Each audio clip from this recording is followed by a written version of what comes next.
Hey guys, tonight we're stepping into one of the darkest corners of human history, the world of experiments that pushed the limits of science, morality, and basic compassion. These aren't stories of faraway monsters, but of doctors, psychologists, and institutions who crossed lines in the name of knowledge, leaving behind legacies of pain and uneasy questions. So before you get too comfortable, take a moment to like the video and subscribe, but only if you genuinely enjoy what I do here. And let me know in the comments where you're tuning in from and what time it is for you right now. I always find it fascinating to see who's listening from across the world. Now, dim the lights, maybe let a fan hum softly in the background, and let's ease into tonight's journey together.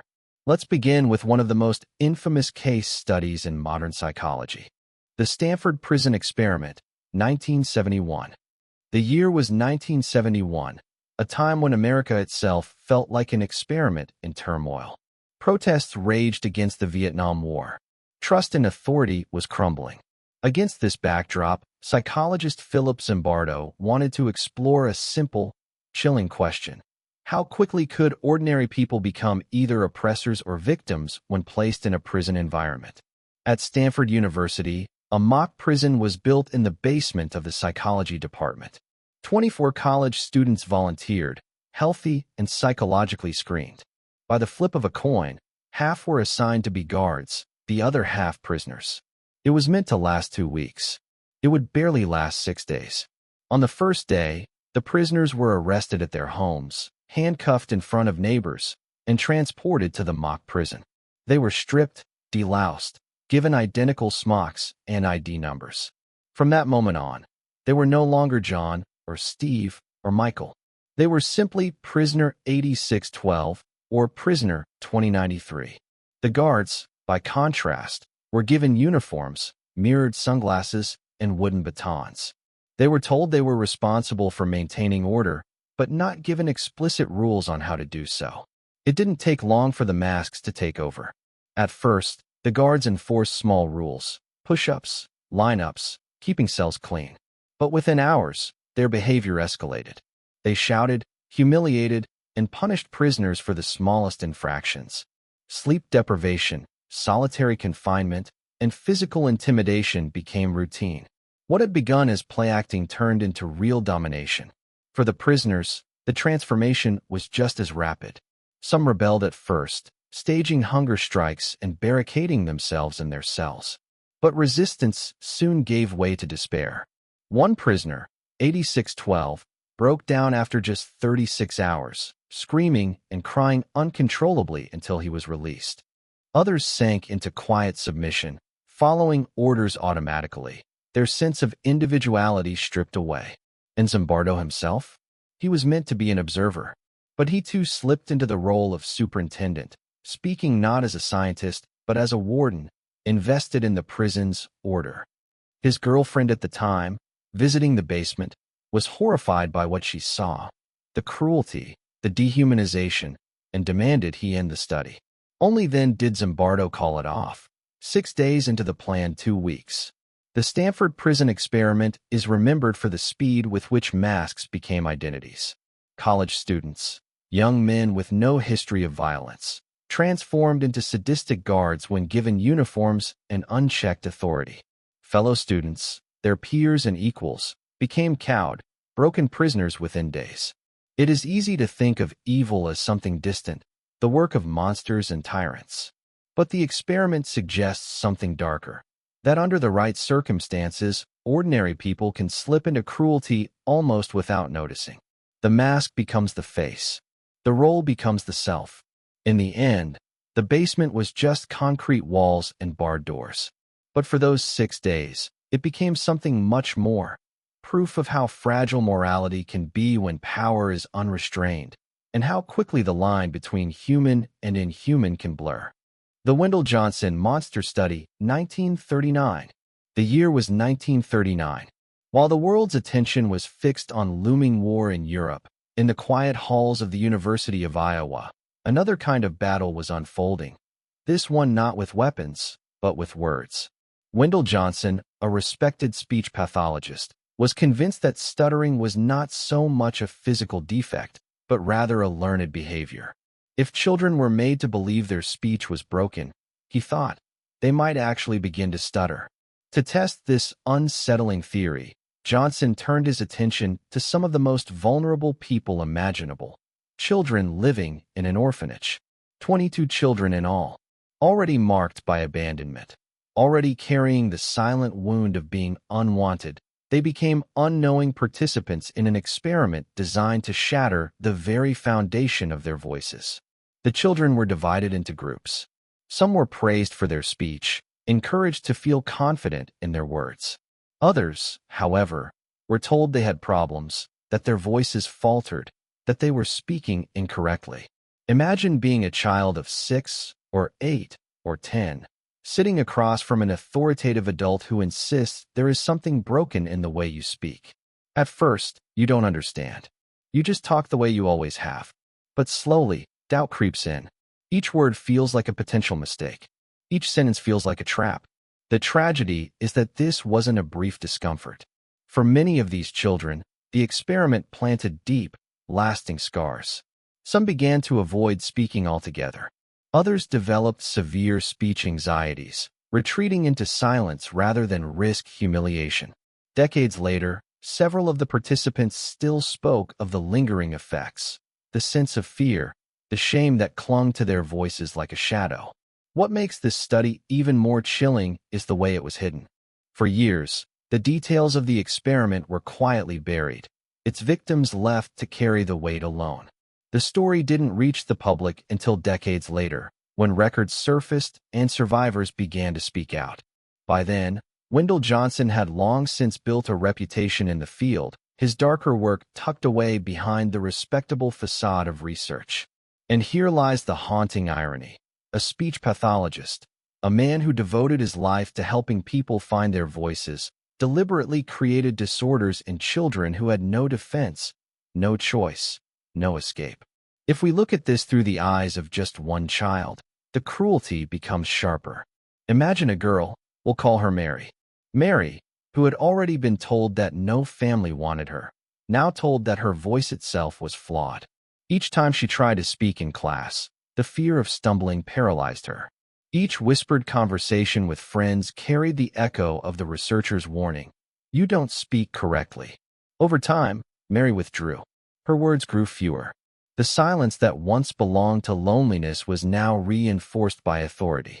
This experiment reveals something deeply unsettling about human development, how fragile the growing mind really is.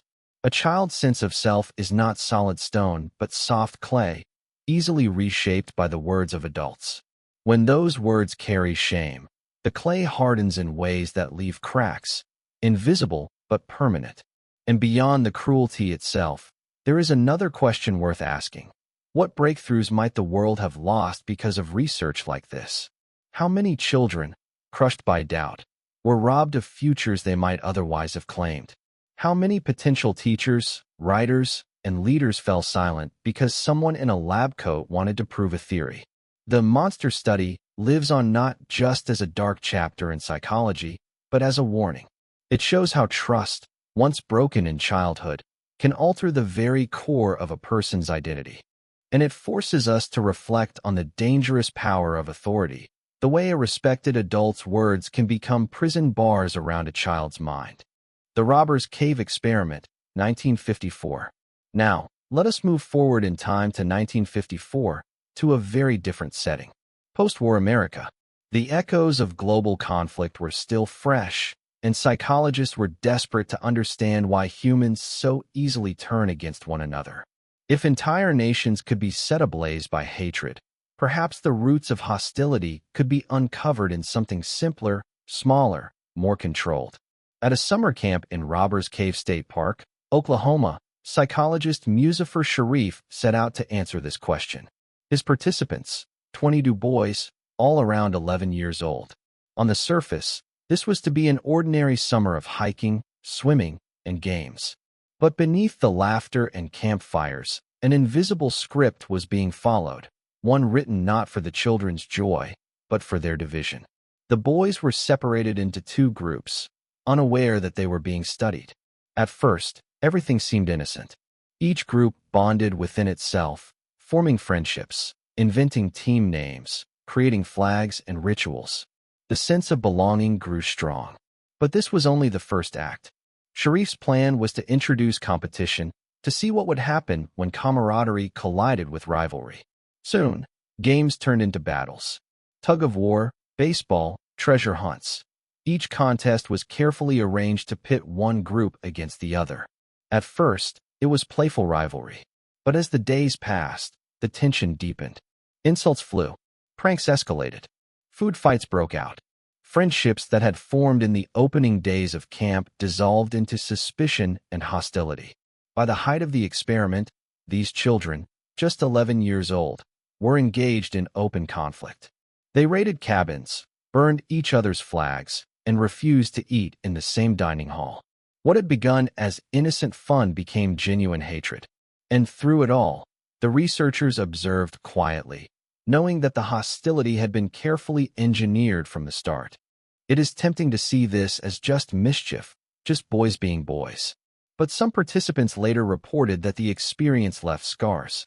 Imagine being thrust into a world where friends suddenly became enemies, where adults encouraged your anger rather than guiding you toward understanding. The confusion must have been immense. What makes the Robbers' Cave experiment so disturbing is not simply the manipulation, but how easily it worked. With just a nudge here and there, authority figures turned laughter into rage, companionship into combat. If children at summer camp could be transformed into enemies in a matter of days, what does that say about nations, religions, or political groups? The implications are chilling.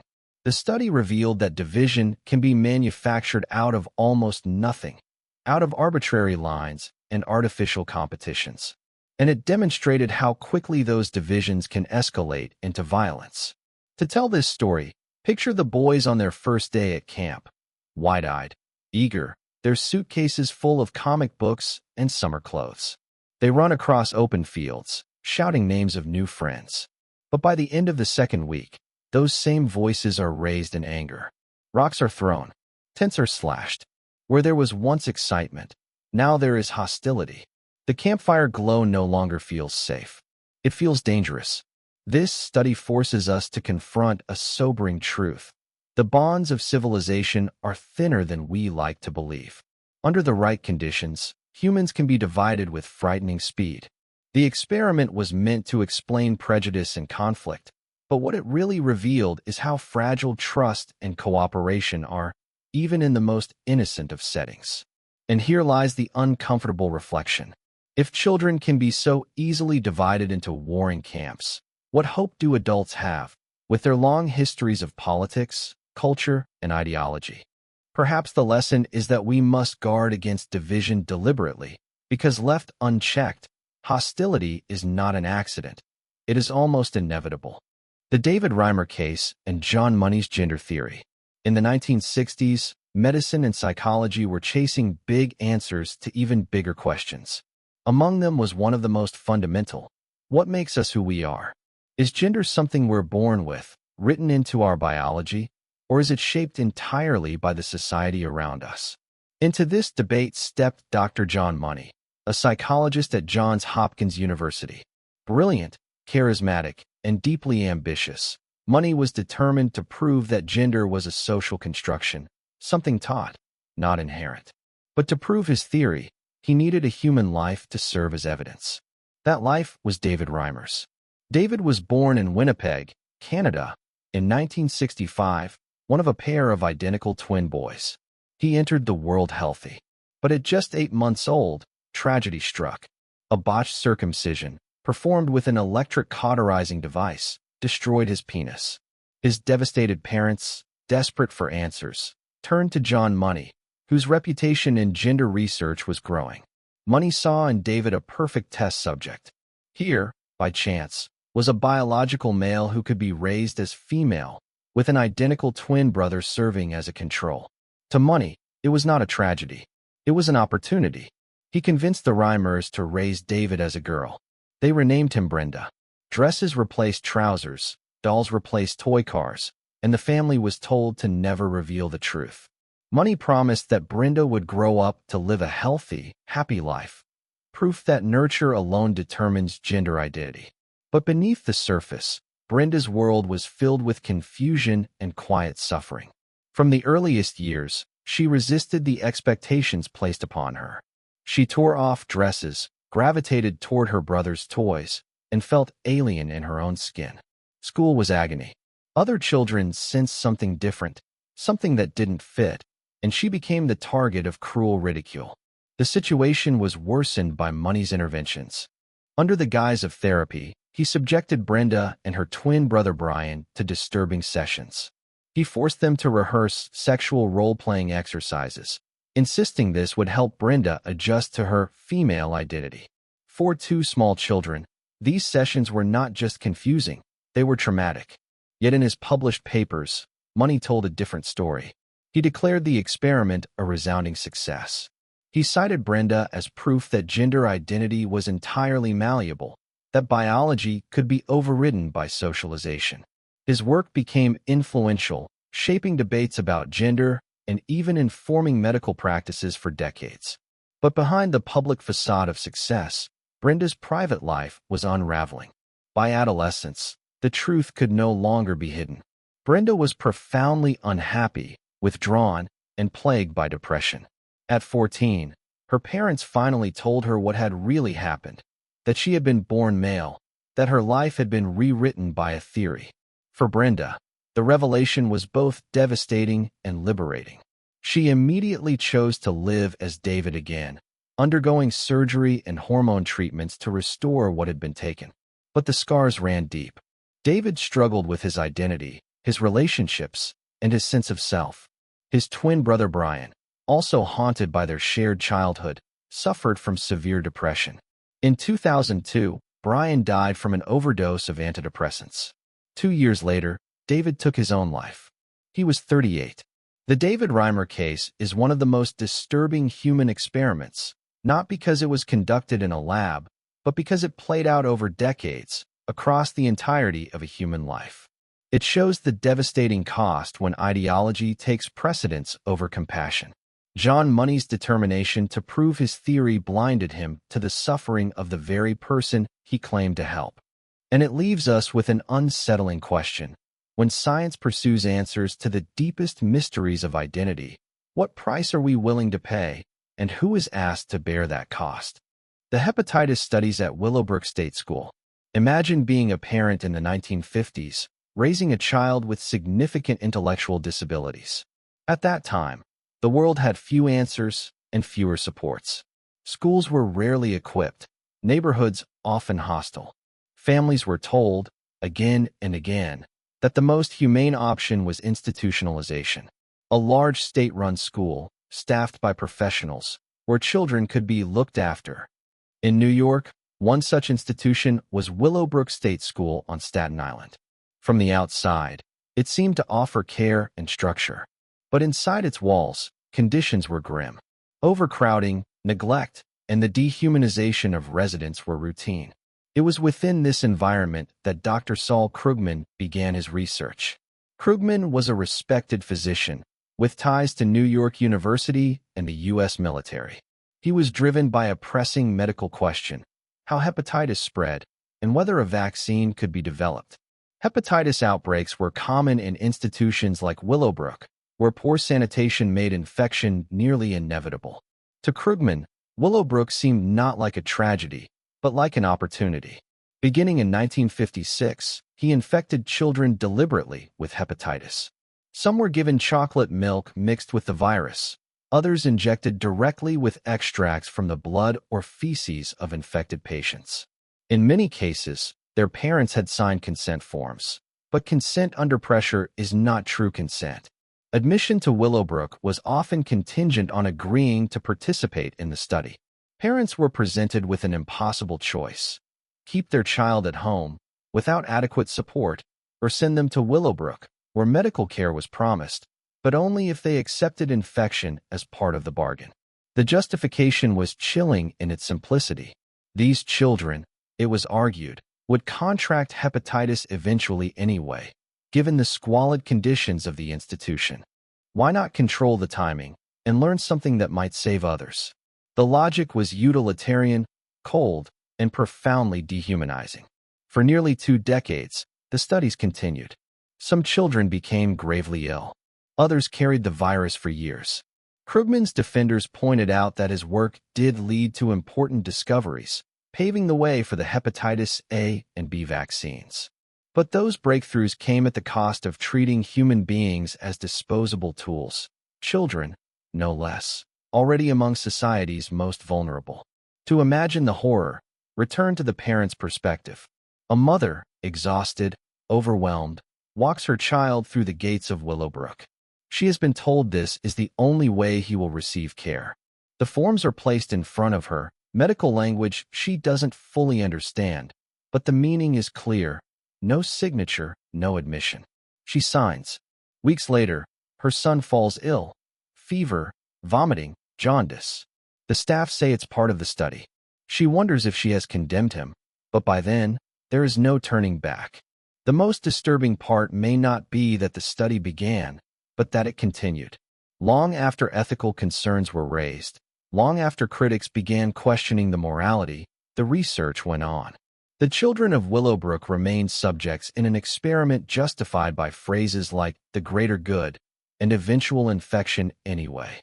Their individuality, their dignity, their humanity were erased beneath a calculus that weighed them only as means to an end. The Willowbrook hepatitis studies force us to confront a difficult truth. Societies have often chosen whose lives matter most and whose can be sacrificed. When populations are hidden away, whether in institutions, prisons, or marginalized communities, the temptation to view them as expendable becomes dangerously easy. The Tuskegee Syphilis Study. Now we travel further south, to Macon County, Alabama, in the early 1930s. A place marked by poverty, segregation, and a deep mistrust between black communities and the white institutions that governed them. It was here that the U.S. Public Health Service began what would become one of the longest, most infamous studies in medical history. The Tuskegee study of untreated syphilis in the Negro male began in 1932. Its purpose, officially, was to observe the natural progression of syphilis. Its subjects were 600 African American men, most of them poor sharecroppers. Nearly 400 had syphilis, while about 200 served as controls. They were told they were being treated for bad blood, a local catch-all term for ailments ranging from anemia to fatigue. They were never told the truth, that they had syphilis, a disease that could cause blindness, organ damage, and death if left untreated. Instead of receiving proper care, the men were given placebos, vitamins, tonics, ineffective treatments, while researchers carefully recorded the progression of their illness. In exchange, the men were offered hot meals, free medical exams, and burial insurance. For men living on the edge of survival, these small comforts felt like a gift. They trusted the doctors. They trusted the government. And that trust was betrayed. The deception grew more monstrous as time passed. In the 1940s, penicillin became widely available as an effective cure for syphilis. Yet the men of Tuskegee were not given it. They were deliberately denied treatment, even as they grew sicker, even as some went blind, insane, or died. Wives contracted the disease. Children were born with congenital syphilis. And still the study continued, decade after decade. What is most chilling is the sheer endurance of the project.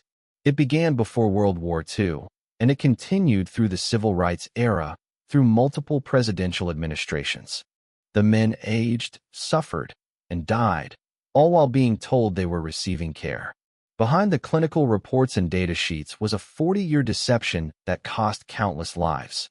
To picture the tragedy, imagine one of the men, say, Elijah, a sharecropper in his 40s. He walks into a government clinic in Macon County, hat in hand, trusting the white coats who greet him. They draw his blood, give him a bottle of tonic, and assure him he's being helped. Elijah leaves relieved, carrying the belief that he is safe, that the government is looking out for him. He returns year after year, his symptoms worsening, his trust unwavering. Only decades later will his family learn the truth, that he was never treated, that his suffering was not an accident, but the very point of the study. When the study was finally exposed in 1972 by an Associated Press reporter, the nation was horrified.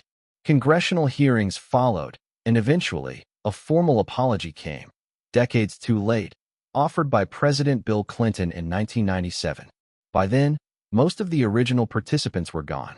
The Tuskegee study endures not only as a symbol of medical betrayal, but also as a reminder of how racism and poverty intersect to make exploitation possible. These men were not chosen at random. They were chosen because they were poor, because they were black, because society considered them expendable. The impact ripples forward even today. In many black communities, medical institutions are still viewed with deep suspicion. When doctors or researchers promise help, the memory of Tuskegee lingers, whispering that the price of trust may be betrayal. The Tuskegee Syphilis Study is a stark reminder that exploitation can wear the mask of care, that deception can be disguised as generosity. And it shows how entire communities can be sacrificed to science, all while maintaining the facade of beneficent healthcare. CIA mind control experiments, MKUltra.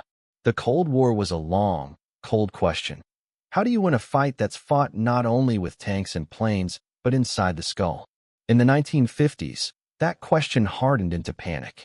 The CIA, anxious about Soviet advances and terrified of perceived techniques of brain control, poured money and secrecy into a sprawling program with a name straight out of a spy novel, MKUltra.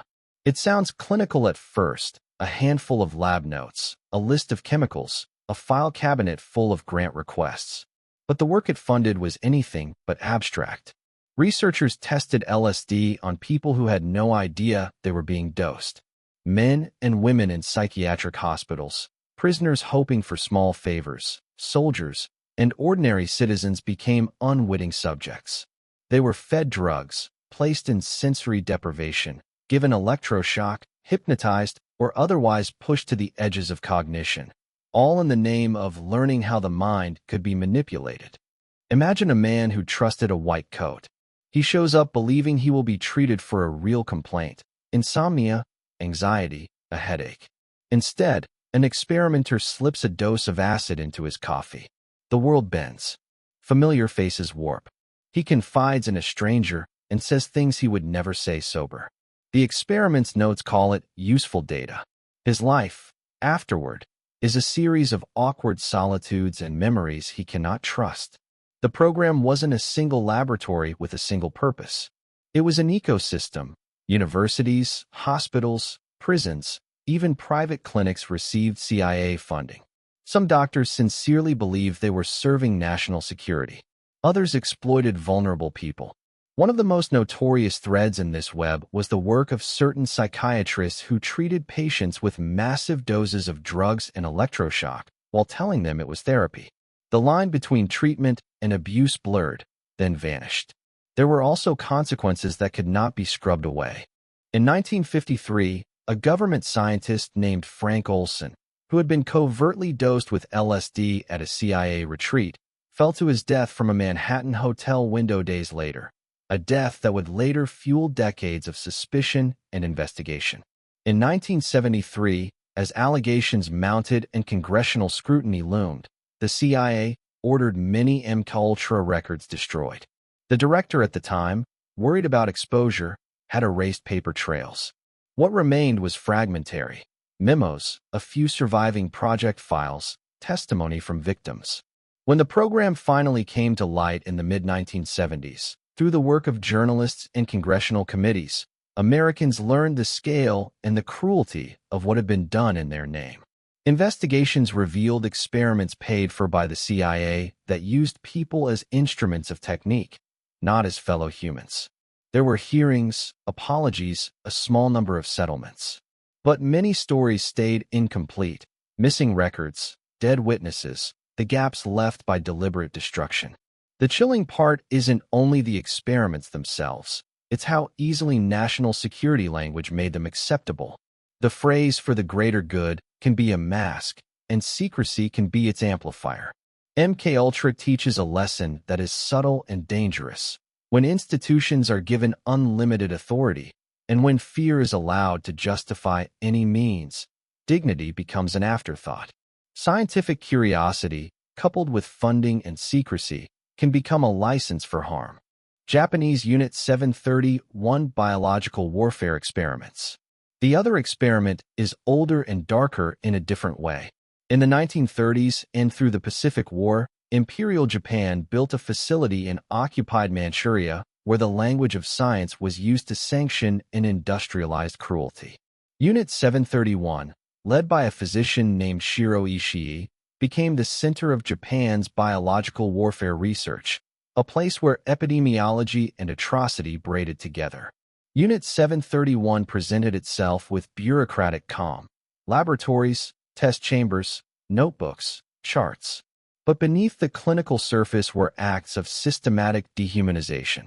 Prisoners, civilians, prisoners of war, men and women dragged from the streets, were called maryuta, logs, a word that stripped them of personhood in order to make experiments easier to perform. These people were the raw material for tests that had nothing to do with consent and everything to do with military advantage. The range of procedures is almost impossible to listen to without flinching. Victims endured vivisection without anesthesia. Their organs were observed while life drained away. Freezing and thawing were used to understand hypothermia. Pressure chambers simulated altitude sickness.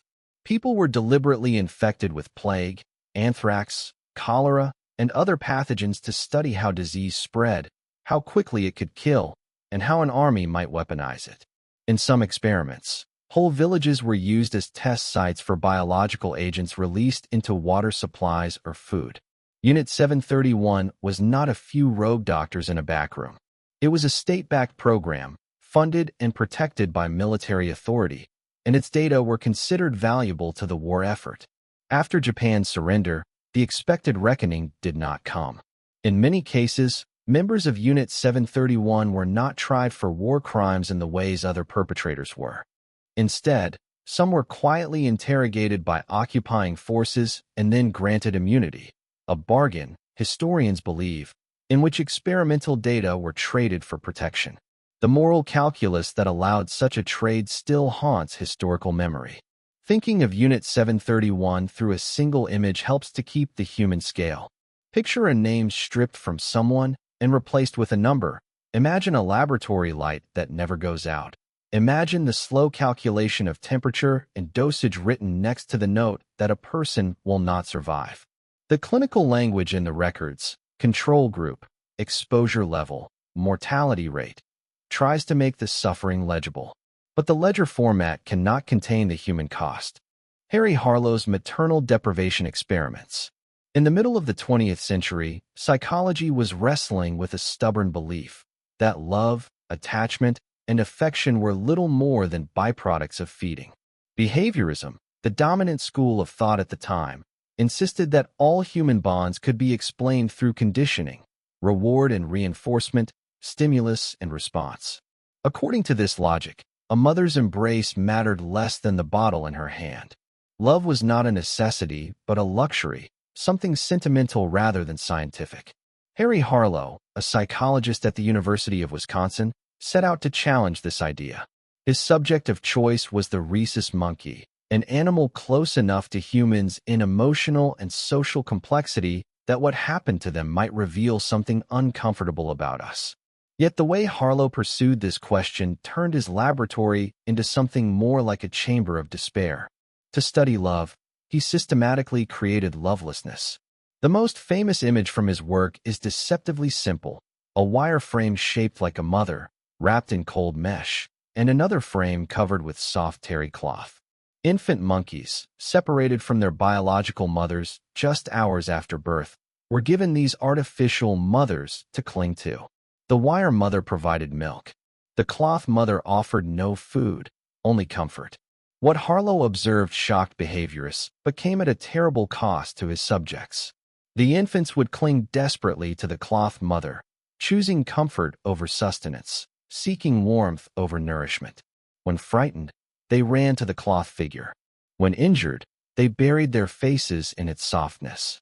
The message was clear: attachment was not about feeding. It was about something deeper, a need for connection that transcended survival mechanics. But Harlow did not stop with this insight. His experiments grew darker. Some infants were placed in total isolation, inside vertical chambers he called the pit of despair. For weeks, then months, the monkeys lived alone in steel boxes with no contact, no comfort, no play. The results were devastating.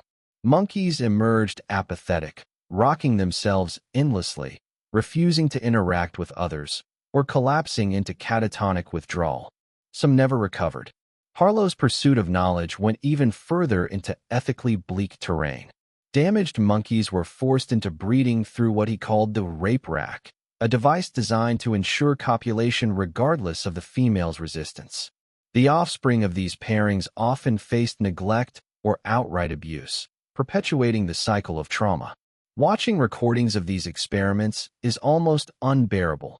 Infants clinging to unresponsive mothers, mothers turning violent against their young, entire lineages twisted by the deliberate denial of affection. The paradox of Harlow's work is hard to escape. By proving the necessity of love, he demonstrated it through its absence. By insisting that affection was fundamental, he created a world where affection was systematically stripped away. The suffering of those monkeys is still visible in archival footage. Tiny hands reaching for warmth that will not come, eyes wide with confusion, the silent collapse of creatures who should have lived in playful groups but instead endured solitary despair. And yet, Harlow's work left an undeniable imprint. It forced psychology to accept that attachment was not secondary but primary.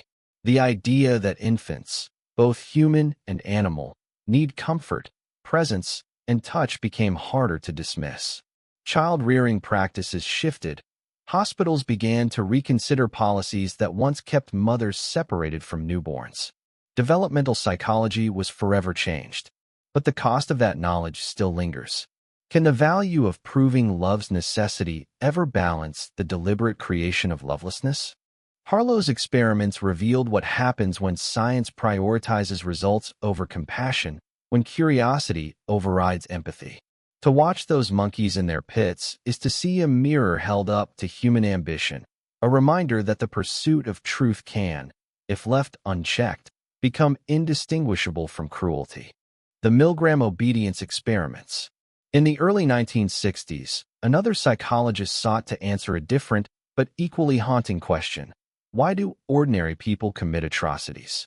The world was still reeling from the Holocaust, and the Nuremberg trials had echoed with a chilling defense. I was just following orders. Could cruelty be explained not by monstrous individuals, but by ordinary obedience to authority? Stanley Milgram, working at Yale University, designed an experiment that disguised its true purpose. Volunteers were told they were part of a study on learning and memory. They sat before a machine with rows of switches labeled with voltages, from mild shocks to levels marked danger, severe shock. An experimenter in a lab coat instructed them to deliver electric shocks to a learner in another room whenever the learner gave a wrong answer. The learner, of course, was an actor. The shocks were fake, but the volunteers did not know this. What they heard, as they pressed the switches, were cries of pain, pleas for mercy, and eventually, silence. Each time they hesitated, the experimenter urged them on with calm phrases, "Please continue." The experiment requires that you continue. You have no other choice, you must go on. What Milgram found was unsettling. A majority of participants continued administering shocks up to the highest levels, even when they believed they were inflicting severe, possibly lethal pain. Ordinary men and women, who might never raise their voices in anger in daily life, became instruments of cruelty when instructed by authority. The most disturbing moments in Milgram's experiment were not the final shocks, but the middle ones, the moments of hesitation. Participants sweated, trembled, stammered. Some laughed nervously, a laughter born not of humor, but of unbearable stress. Many protested verbally, yet their hands moved to the switches anyway. These were not sadists. They were conflicted individuals trapped between empathy for the victim and obedience to the experimenter. For the participants, The psychological toll was real. Many left shaken, believing they had tortured an innocent person. Some carried that guilt for years. The deception was deliberate, and it left scars. Yet Milgram's results struck a nerve far beyond the lab. They revealed something profoundly uncomfortable. Cruelty does not require malice.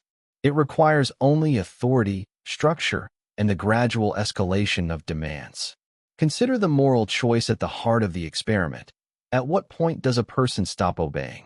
The incremental design, small shocks, then slightly larger ones, then larger still, made disobedience harder. Once someone had pressed 10 switches, the 11th felt like a small step, not a betrayal of conscience. This gradual commitment echoes in history. Small acts of complicity that, step by step, lead to atrocities. Milgram's findings carried sobering implications.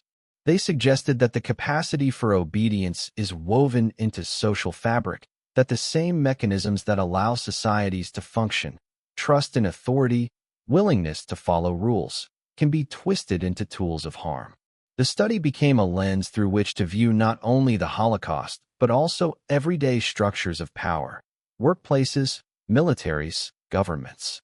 The discomfort remains. When we look at Milgram's subjects, we are not looking at monsters. We are looking at ourselves.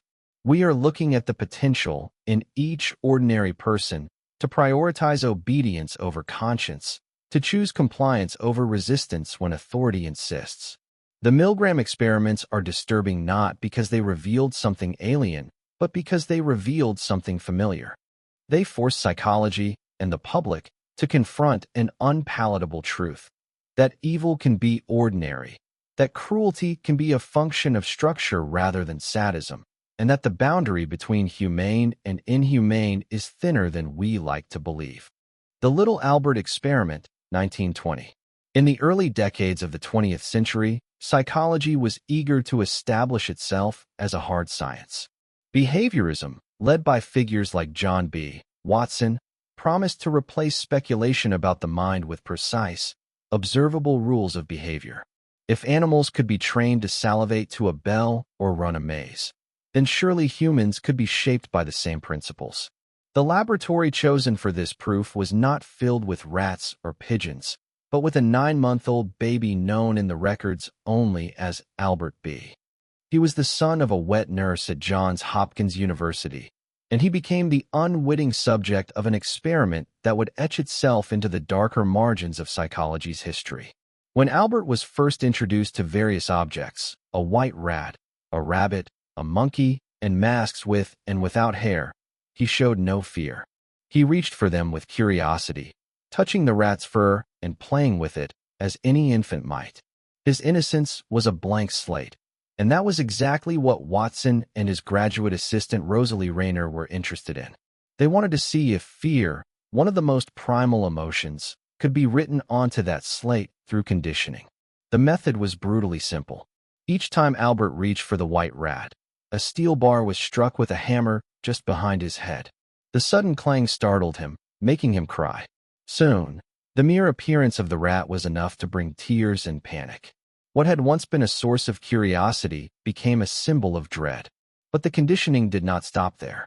Albert's fear spread, or in psychological terms, generalized. He began to cry not only at the sight of the rat, but at rabbits, dogs, fur coats, and even Santa Claus masks with white beards. Anything with soft, white fur became a trigger for distress. What had once been the texture of comfort, the softness of an animal, the warmth of fur, had been transformed into a cue for terror. The most unsettling part of this experiment is not just the deliberate creation of phobias in a child too young to understand what was happening. It is the coldness of the observation. In Watson and Reimer's notes, Albert's tears are recorded clinically, the way one might record the responses of a lab rat. His cries were not the cries of a baby to them, but data points, evidence of conditioned fear. Albert was never deconditioned. Once the experiment was complete, his fears remained. His fate afterward is a mystery that has haunted psychology for decades. Some researchers believe he died young, never escaping the phobias imposed on him. Others suggest he grew up unaware of the role he played in shaping behaviorism. Either way, the child himself disappeared from the research record, as if he were no more than an animal subject returned to its cage. The Little Albert experiment stands as one of the earliest and clearest examples of how psychology's hunger for legitimacy could blind it to humanity. The discipline wanted proof that behavior could be conditioned, and it found it, at the expense of an infant's innocence. The Third Wave Experiment, 1967. Nearly half a century later, in a suburban California high school, another experiment would explore the darker side of human behavior. This time not fear, but obedience and belonging. The setting was a history classroom at Cubberley High School in Palo Alto. The year was 1967. The United States was deep in the turbulence of civil rights struggles, the Vietnam War, and the questioning of authority. In this climate, a group of students asked their teacher, Ron Jones, how ordinary Germans could have gone along with the Nazi regime. How could millions of people follow orders, embrace fascism, and persecute their neighbors? Jones decided to give his students more than a lecture. He decided to show them. He began simply, introducing what he called the third wave. On the first day, he emphasized discipline. Students were taught to sit upright, to answer questions with sharp precision, to move with order. What began as a classroom exercise in posture and respect quickly grew into something else. Students reported feeling more focused, more engaged, more purposeful. On the second day, Jones added community. He told them they were part of a movement larger than themselves. They developed salutes, slogans, and rituals. A sense of pride swelled in the room. The students began to see themselves not as individuals, but as members of something powerful and new. By the third day, the experiment had taken on a momentum of its own. Membership in the third wave became desirable, even prestigious. Students who didn't conform or who questioned the rules found themselves excluded or mocked. Some were reported by classmates for failing to show enthusiasm. What had started as an exercise in history had become a living demonstration of authoritarian dynamics. The classroom began to feel like a movement headquarters. Students designed banners, enforced rules, and eagerly recruited others. The sense of belonging, of being part of a disciplined group with a higher purpose, was intoxicating. Even those who might have resisted were swept along by the fear of isolation. By the fourth day, Jones realized he had to end the experiment before it spiraled further. But by then, the students were deeply invested. When he announced that the third wave was real, part of a national movement, and that they would soon see their leader, anticipation filled the room. He gathered the students into an auditorium and revealed the truth. There was no national movement, no leader waiting in the wings. What they had experienced was their own willingness to conform, to obey, to exclude, and to persecute. The shock was profound. Many students felt ashamed, realizing how easily they had embraced fascist principles without question. Others were angry at having been manipulated. But the lesson was undeniable. The mechanisms that fueled totalitarian movements in history were not distant or alien. They were present in ordinary students, in ordinary classrooms, ready to be awakened by the right mix of discipline, pride, and belonging. The disturbing elements of the third wave are clear.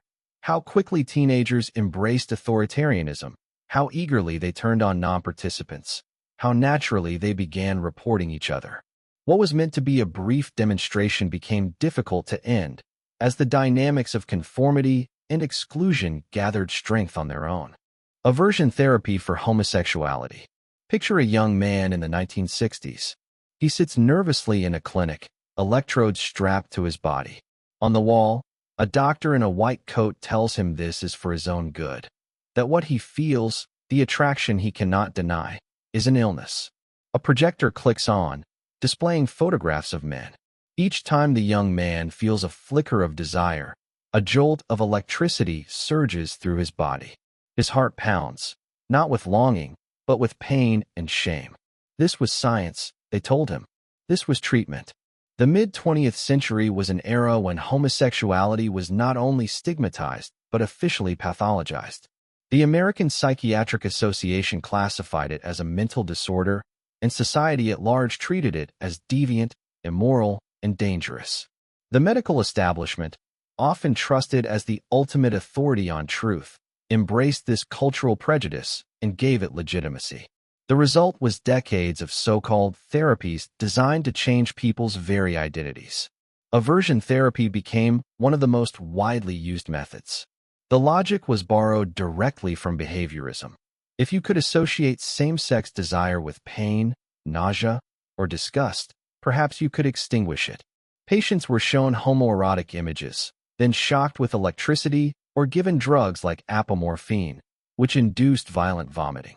In some cases, electrodes were attached to sensitive areas of the body, ensuring that the association between attraction and suffering was intimate and unforgettable. Behind the clinical language, however, lay something deeply disturbing. These were not criminals being punished. They were people desperate for acceptance. Many went voluntarily into these programs, pressured by families, by religious leaders, or simply by the crushing weight of societal expectations. The tragedy is that they believed the medical establishment could help them become normal. They trusted authority, not knowing that the science behind these treatments was flimsy at best and cruel at worst. The effects were devastating. Patients often left not cured, but traumatized, carrying with them a reinforced sense of shame, self-loathing, and alienation. Many reported long-term psychological scars, anxiety, depression, sexual dysfunction, and in some cases, suicidal thoughts. The therapy didn't just fail to change orientation, it deepened the wound of being told that their very existence was wrong. And yet, for decades, this was carried out not in secret laboratories or under military cover, but in hospitals and universities. Aversion therapy was taught, studied, and endorsed by professionals who genuinely believed they were serving the greater good. The disturbing element here lies not only in the pain inflicted, but in the authority of science being used to justify and institutionalize prejudice. The deeper reflection asks us to confront the role of science in society. When cultural prejudice is cloaked in medical legitimacy, it becomes harder to challenge and more destructive to those who suffer under it. Aversion therapy shows us how the drive to treat can sometimes be nothing more than a weapon of conformity. It also highlights the terrible cost of internalized shame. Individuals subjecting themselves to pain in order to fit into a society unwilling to accept them as they are. This is not simply history. The echoes of this era still resonate. Conversion therapies, often in religious rather than medical settings, continue to exist in parts of the world today, despite overwhelming evidence of their harm. The lesson remains urgent. Scientific authority can be misused not only through deception, but by reflecting back society's worst prejudices and calling them treatment. Project Artichoke, 1950s. Now imagine a different kind of room. The curtains are drawn. The documents are stamped, classified. This is not a hospital, but an intelligence office. A man sits across from interrogators. He has been given drugs he cannot name. Lights flash. Questions repeat. He feels himself splitting, reality slipping away. What he doesn't know is that he is part of a program called Project Artichoke, one of the darker branches of America's Cold War obsession with mind control. Artichoke was born out of the same paranoia that fueled MKUltra, the fear that enemies like the Soviet Union or China had developed methods of psychological manipulation that could turn men into puppets. If such weapons existed, American intelligence believed it had no choice but to pursue them as well, no matter the human cost. Where MKUltra cast a wide net, experimenting with LSD, hypnosis, and sensory deprivation, Artichoke honed in on one goal. Could a human mind be broken down and rebuilt? Could someone be turned into a programmed assassin, an obedient subject who would follow orders without hesitation and without memory afterward? To answer these questions, the CIA authorized methods that were as chilling as they were secretive. Subjects, sometimes prisoners, sometimes unwitting civilians, sometimes even children, were exposed to a combination of drugs, hypnosis, isolation, and psychological pressure. The aim was nothing less than to erase or fracture identity, to create alternate personalities that could be triggered on command. One of the most disturbing aspects was the way these experiments treated humans as machines. A personality was something to be dismantled, reprogrammed, and tested, as though the self were no more sacred than a line of code. The psychological torment inflicted often left subjects permanently damaged, with memory gaps, paranoia, and severe mental health struggles. The theoretical framework behind Artichoke reveals a chilling mindset, that the human mind was not only malleable but entirely controllable, given the right combination of fear, chemicals, and manipulation. In this view, free will was an illusion, identity a fragile construction that intelligence agencies had the right to dismantle in the name of national security. And just like with MKUltra, secrecy was absolute. Records were destroyed. Experiments were concealed behind bureaucratic language and coded memos. Terms like special interrogation techniques masked the reality. Torture, psychological breakdown, and profound violations of human dignity. If aversion therapy revealed the dangers of prejudice cloaked as science, Artichoke showed what happens when national security overrides human rights. The subjects were not simply volunteers gone astray. Many had no choice. Some were vulnerable populations, prisoners, psychiatric patients, children, who were seen as expendable. The deeper reflection here touches on hubris. The hubris of believing that the human mind could be fully understood and controlled like a piece of machinery. The hubris of thinking that in the name of protecting democracy, one could strip individuals of the very thing democracy is meant to defend: autonomy, freedom, and selfhood. What makes Artichoke especially haunting is that it pushes us to question the very boundaries of identity. If a person can be broken to the point of dissociation, trained to act without conscious memory, what does that mean for our concepts of free will and moral responsibility? The program's goals reveal a vision of humanity stripped of dignity, a vision where individuals are mere tools in a larger geopolitical game. Even though Artichoke officially ended, its legacy lingers. Some of the interrogation techniques pioneered in these experiments resurfaced decades later in counterterrorism contexts. The shadow of these programs reminds us that once knowledge of how to inflict suffering exists, it rarely stays buried. The Fernald School Radioactive Oatmeal Experiments. Imagine a long dining hall filled with rows of children. The air smells faintly of oatmeal and milk. At the front, a staff member ladles steaming porridge into bowls, while teachers smile and encourage the children to eat up. This will make you healthy and strong. The children, many of whom were institutionalized because they were considered feeble-minded or simply unwanted, trust the adults around them. Some of them even feel special, chosen to be part of something called the Science Club. What they don't know is that hidden inside their breakfast are tiny doses of radioactive iron and calcium. Not medicine, not vitamins, but radioactive isotopes, introduced not to help them, but to study how their bodies absorbed minerals. The story of the Fernald State School in Massachusetts is a story about trust and betrayal at the most intimate level, the breakfast table. In the late 1940s, America was swept up in the excitement of atomic energy. The same discoveries that had produced the atomic bomb were now being explored for peaceful and medical uses. But with that fascination came a hunger for data about how radiation traveled through the human body, how much exposure was safe, and what long-term effects might be. Researchers at prestigious institutions, MIT and Harvard, partnered with the school to conduct these studies. Their subjects, children who had been institutionalized, often not because of profound disability, but because their families were poor or unable to care for them. These children were already marginalized, already invisible to the wider world. The children were lured into what was called the Science Club. Joining meant perks, extra attention, trips to ball games, special treats.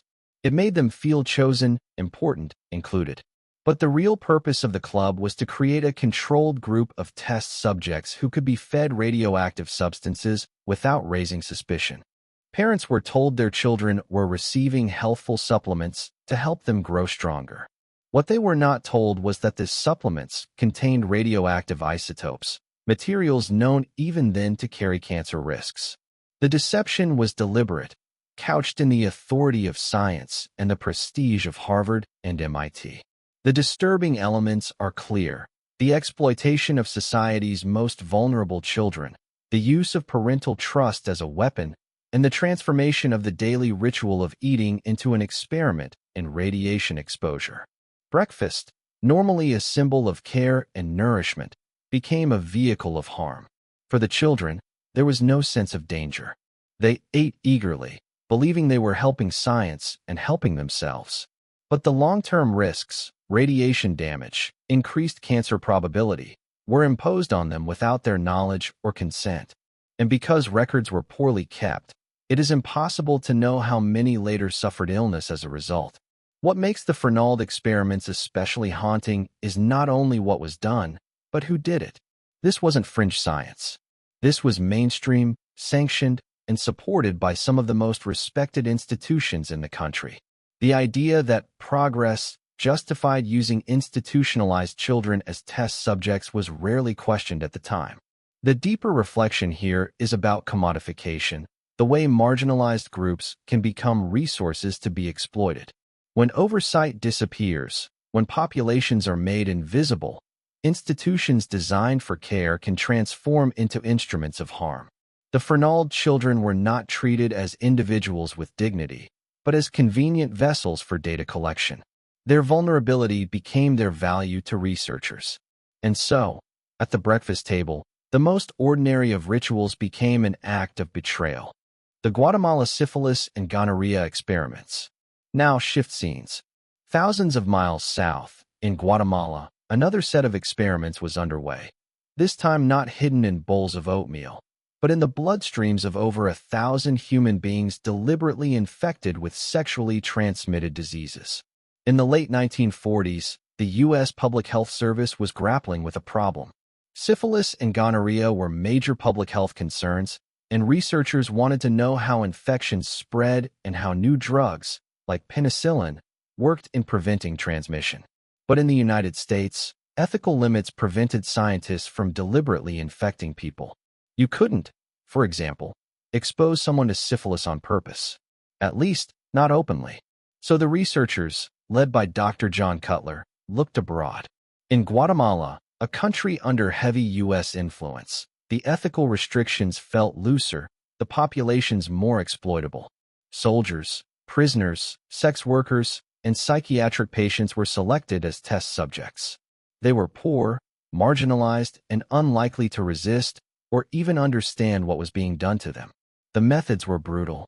Some men were sent prostitutes deliberately infected with syphilis or gonorrhea. Others were inoculated directly, cut or scraped, and then exposed to bacteria. In some cases, researchers dripped infected material into the eyes, throats, or genitals of subjects. And like the Fernald children, many were told they were receiving health care. They were not told the truth, that they were being infected with deadly diseases. More than 1,300 people were exposed. Many were never treated. Those who did receive penicillin often got it too late, after the disease had progressed. The long-term consequences, neurological damage, organ failure, transmission to spouses and children, were devastating. The disturbing elements here are not subtle. The Holmesburg Prison Dermatology Experiments. The setting is Holmesburg Prison in Philadelphia, a place built to contain and punish, not to heal. In the 1950s, its corridors smelled of sweat, disinfectant, and desperation. For most prisoners, life here was monotonous. Long hours in cramped cells, little hope, little opportunity. But for Dr. Albert Kligman, a dermatologist from the University of Pennsylvania, Holmesburg represented something else entirely: the perfect laboratory. I felt like a farmer seeing a fertile field for the first time, Kligman later recalled. The field was not crops, but men, hundreds of predominantly black prisoners whose bodies he could turn into test sites for experiments. The prison system created the conditions. Men were poor, trapped, and stripped of autonomy. Payment for participation, just a few dollars, was enough to lure them in. Economic coercion is still coercion, and Kligman understood the power of desperation. The experiments began with dermatology trials. Creams, lotions, medicated ointments, products that cosmetic companies wanted tested. But soon the scope expanded. Chemical warfare agents like dioxin, components of Agent Orange, were applied to bare skin. Radioactive isotopes were introduced. Substances that no ethical committee would approve in a free population were smeared, injected, and observed here, inside the prison walls. The men bore the consequences: burns, rashes, scarring. Some developed long-term illnesses. The purpose wasn't their health, it was data. Human skin had become a testing ground, and the prisoners' bodies carried the price of every chemical smear. The disturbing elements of Holmesburg are not subtle. Systematic exploitation. The targeting of a predominantly black prisoner population, already trapped within a system of racial and economic injustice. The use of dangerous substances, dioxin, radioactive compounds, harsh chemicals, without meaningful consent. The insult of minimal compensation, a few dollars for risks that sometimes left permanent disfigurement. And then there was Kligman's own attitude. He spoke with clinical detachment, even enthusiasm, about the opportunity the prison provided. He saw a controlled environment, stable subjects, and endless possibilities. What he did not see, or chose not to see, was human dignity. Imagine a prisoner sitting in a chair, shirt off, while technicians smear a clear liquid onto his arm. At first it tingles, then burns, then blisters. He asks what it is, but the answer is vague, part of the study. He doesn't know it's related to chemical warfare research. He doesn't know his skin will scar. All he knows is that he'll get a few dollars, maybe enough for small comforts in prison. That trade, pain and risk for money, is what Kligman called research. The deeper reflection here lies in the intersection of race, class, and science. Holmesburg wasn't just about dermatology. It was about the prison system creating a captive, expendable population. Men whose freedom had already been stripped were now stripped of bodily autonomy, too. Scientific ambition fed on systemic injustice. Holmesburg prison became a marketplace of human skin, where the economy of desperation ensured compliance, and where men were reduced to data points in the pursuit of profit and prestige. The Sonoma State Hospital's sterilization program. Shift the setting now from a prison to a hospital, though the word hospital here is misleading. At Sonoma State Hospital in California, the air of medical care disguised something far more sinister. Behind the doors of operating rooms, thousands of patients, children, teenagers, adults deemed feeble-minded or unfit, underwent surgeries that stole from them the ability to have children. This was the American eugenics movement in action. Beginning in 1907, California became a leader in passing laws that allowed forced sterilization. The idea was simple and chilling: prevent the reproduction of those considered undesirable. Poverty, disability, race, criminality. These became categories of unfitness, written into policy with the authority of science and medicine. At Sonoma, patients were told little. Some believed they were having their appendix removed or undergoing a routine medical procedure. They signed forms they could not read, or were pressured into compliance by staff they trusted. Many were children, incapable of understanding what consent meant at all. The disturbing elements of Sonoma's program are devastating. The permanent removal of reproductive capacity without consent. The pseudoscientific belief that poverty, disability, or difference could be bred out of society. The deception, telling patients and families that the surgeries were beneficial while the true purpose was sterilization. And the trauma, waking from surgery to realize something fundamental had been stolen. Imagine being a young woman at the hospital. You are told you need surgery for your health. You wake up in pain, stitched, confused. Weeks later, you realize you can never bear children. You don't understand why. No one explains. And when you ask, you are told it's better this way, that people like you should not pass on their problems. The violation is not just physical, but existential. The theft of possibility, the denial of a future you never had the chance to choose. The numbers are staggering. California sterilized more than 20,000 people, more than any other state. Sonoma was at the heart of it, sterilizing thousands of its patients between 1909 and the 1950s. Many survivors carried the trauma in silence, unable to articulate what had been done to them, or shamed into silence by the stigma of being labeled unfit. The deeper reflection here is about the marriage of ideology and medicine. Eugenics wasn't fringe, it was mainstream, endorsed by doctors, scientists, and policymakers. It cloaked prejudice in the language of genetics and progress. It told society that some lives were worth less, that some futures should be erased for the sake of a stronger collective. Sonoma State Hospital embodies that ideology. It turned operating rooms into tools of social engineering, where scalpels enforced policy and anesthesia silenced consent. Patients, already vulnerable, already marginalized, became subjects of a project that denied their humanity by denying their capacity to reproduce. The program reveals the danger when science ceases to question its moral foundations, when authority is used to enforce ideology rather than protect individuals. At Sonoma, medicine became a weapon, and lives were altered forever under the guise of care. The monkey drug addiction experiments. The laboratory was sterile, filled with cages and machines designed to measure every movement, every breath, every twitch. But inside those cages lived intelligent, sensitive creatures, monkeys whose lives would soon be overtaken by forces they could never understand. In the 1960s, America was locked in a battle with addiction. Heroin was spreading through inner cities, cocaine use was climbing, and amphetamines were seeping into mainstream culture. Scientists, determined to uncover the secrets of dependency, believed they needed a way to replicate human addiction in the lab.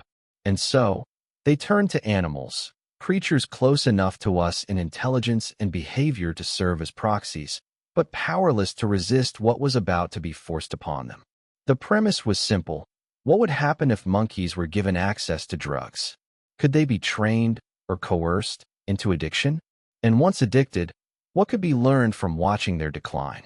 Monkeys were fitted with intravenous catheters, their veins linked directly to pumps filled with cocaine, morphine, amphetamines, and other narcotics. A lever was placed inside the cage. If the monkey pressed the lever, the drug would flow. No lecture about consequences, no warning labels, just an immediate rush of chemical reward. At first, the animals approached with curiosity. They touched the lever, pressed it, and felt the surge. Soon, curiosity turned to obsession. They pressed again and again and again. Scientists documented how quickly the drugs rewired the animal's behavior. Within hours, some monkeys ignored food and water, pressing the lever until they collapsed. Others mutilated themselves, ripping out fur or biting their own flesh in frenzied states of drug-induced psychosis. One harrowing observation described monkeys injecting cocaine until they suffered seizures and convulsions, their small bodies racked by spasms, only to return to the lever as soon as they regained movement. Heroin caused others to fall into stupors, limp in their cages, yet they would still claw at the lever, desperate for another dose. Researchers watched as the animals lost all interest in companionship. Monkeys are social creatures, normally thriving on play, grooming, and interaction.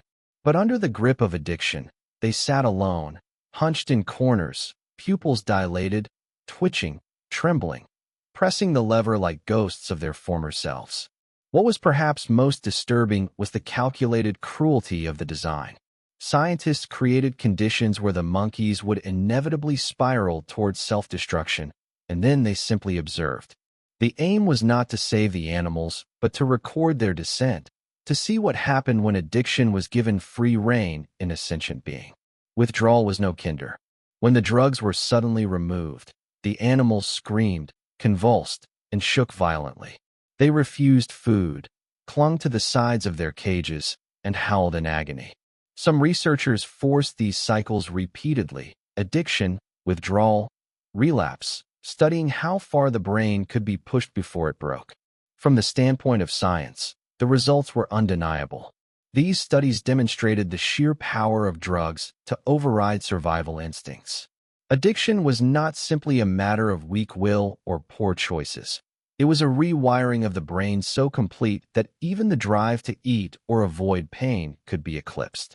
But the cost of that knowledge was immense. The suffering inflicted was profound, and the utility for humans questionable. Could a monkey, alone in a sterile cage, truly model the human condition with its complex social, psychological, and cultural dimensions? Still, the images remain haunting. A monkey pressing a lever over and over until its heart gives out. A creature choosing chemical bliss over food, over water, over life itself. A reflection, perhaps, of the darkest truth about addiction, that once the grip takes hold, survival itself can become secondary. The tear gas experiments on military personnel. The 1960s brought a different kind of research, this time not in sterile labs, but in the rigid, disciplined world of the military. The Cold War had transformed soldiers into test subjects for new technologies and weapons, and chemical agents were high on the list. Tear gas, long used for riot control, was being refined and studied as a tool for modern warfare. But to understand its full effects, researchers needed human data. And who better to test it on than the men already sworn to obey? In bases and military facilities, soldiers were ordered to enter sealed chambers. They were told it was for training, for preparedness, for national security. Inside the chambers, the air was filled with clouds of chemical irritants, CS gas, CN gas, and other variations designed to incapacitate without killing. At first, the men stood tall, their posture rigid, their faith in the chain of command unbroken. Then the symptoms began. Burning eyes, searing lungs, the choking spasms of bodies desperate for clean air. Mucus poured from noses, tears streamed uncontrollably, and violent coughing doubled men over until they collapsed to the floor. Some clawed at their throats, gasping as if drowning on dry land. Others vomited, the stench of bile mixing with the acrid fog. Yet the doors remained shut. Observers on the other side took notes, measuring how long it took for collapse, how quickly symptoms subsided after removal, and how long it took before soldiers could stand again. The military justified the tests as necessary preparation. After all, what if the enemy used chemical weapons? Better for soldiers to experience it now, in controlled conditions, than in battle. But the line between training and experimentation blurred dangerously. Many soldiers had no real understanding of what chemicals they were being exposed to, nor the potential long-term risks.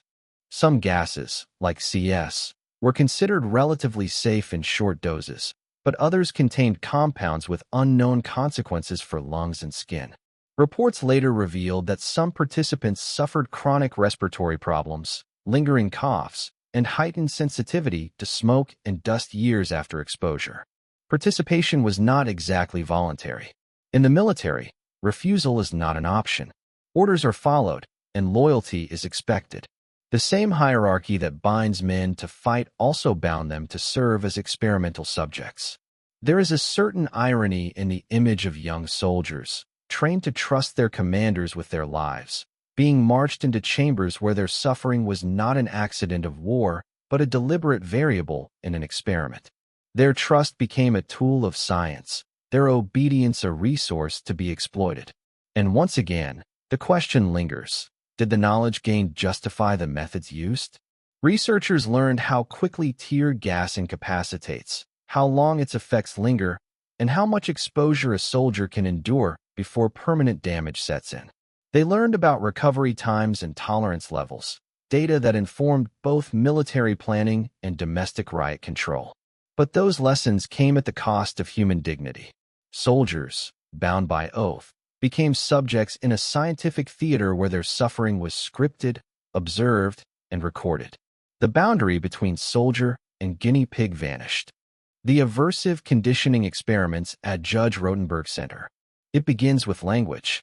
Words like treatment, behavior modification, therapy. Words designed to reassure parents desperate for help, to soften the edge of what was really happening behind locked doors. The Judge Rotenberg Center, founded in 1971 in Massachusetts, became a place where children and adults with developmental disabilities, autism, and behavioral challenges were subjected to some of the harshest therapeutic regimens in modern history. At its core was a philosophy that unwanted behaviors could be eliminated not through encouragement or support, but through pain. Severe, unrelenting pain. The center developed and deployed a device called the GED, the Graduated Electronic Decelerator. It sounds technical, neutral, even clinical. But in reality, it was a machine designed to deliver electric shocks so powerful they left burn marks on the skin, shocks many survivors described as worse than anything they had ever experienced. Residents wore backpacks containing the device, wires running to their arms, legs, or torsos. Staff members carried remote controls. If a resident shouted, refused to comply, moved too quickly, or even reacted in ways considered inappropriate, they could be shocked. Not once, not twice, sometimes dozens of times in a single day. The institutional language cloaked the reality. Reports spoke of aversives, of interventions, of therapeutic deterrence. But beneath those terms were children screaming, writhing, and begging for the pain to stop. One former resident described the shock as like being set on fire from the inside. Another said the anticipation was as bad as the pain itself, the knowledge that at any moment, for any misstep, agony could be triggered. And the cruelty extended beyond the device. Students were sometimes restrained for hours or even days, strapped to boards or chairs. Others were subjected to sensory deprivation, hoods placed over their heads, music blasting in headphones, isolation rooms where they were left alone with their fear. What makes the Judge Rotenberg Center uniquely disturbing is not just the brutality of its methods, but the fact that it still exists. Despite decades of controversy, lawsuits, and international condemnation, the center continues to operate. The UN has labeled its practices torture. Advocacy groups have fought tirelessly to shut it down. And yet, families, convinced by persuasive institutional promises, still send their children there, believing it is the only option. The targets have always been those least able to defend themselves, people with profound disabilities, those who cannot speak or cannot easily tell their stories. The very individuals who most need protection are instead subjected to experiments in control and compliance. The betrayal is profound. Parents, often overwhelmed and desperate, were told this was treatment, that their children would improve, that behaviors would diminish. And in some cases, behaviors did stop, because the human spirit can be broken. Pain is an effective silencer. But silence is not healing. Stillness under shock is not growth. The Judge Rotenberg Center shows how institutions can twist suffering into therapy through the simple power of labels. Call it treatment, put a doctor's title on it, write it into policy, and suddenly what would be called torture in any other context becomes sanctioned, defended, even funded. Here, the language of medicine does not heal, it conceals. And the result is decades of trauma inflicted on those who trusted adults, caregivers, and doctors to keep them safe. The sleep deprivation and sensory isolation studies. Now, imagine a different kind of torment. Not fire on the skin, not electricity coursing through veins, but something subtler, the gradual unraveling of the mind itself. In the 1950s and 60s, researchers in North America and Europe became obsessed with understanding the limits of human consciousness. Military agencies like the CIA, through programs like MKUltra, poured resources into studying how isolation, sleeplessness, and sensory control could be used to break people down. Subjects were placed in controlled environments, small rooms where lights were dim, sound was muted, and the outside world disappeared. Sometimes they wore goggles that blocked visual stimulation or gloves that dulled touch. White noise or dripping water played endlessly in the background. The body was alive, but the senses were starved. And then came the sleep deprivation. Days stretched into nights, and nights stretched into hallucinations. At first, subjects simply felt tired, irritable, sluggish. But soon, cracks appeared. Their speech grew disjointed, their thoughts scattered. They saw patterns on the walls that weren't there, heard voices whispering their names in the silence, felt phantom touches on their skin. One participant reported seeing an army marching across his field of vision, fully formed soldiers that vanished when he blinked. Another described being convinced that insects were crawling across his arms, though nothing was there. The brain, deprived of rest and input, begins to generate its own reality. Dreams spill into waking life. The boundary between what is real and what is imagined dissolves.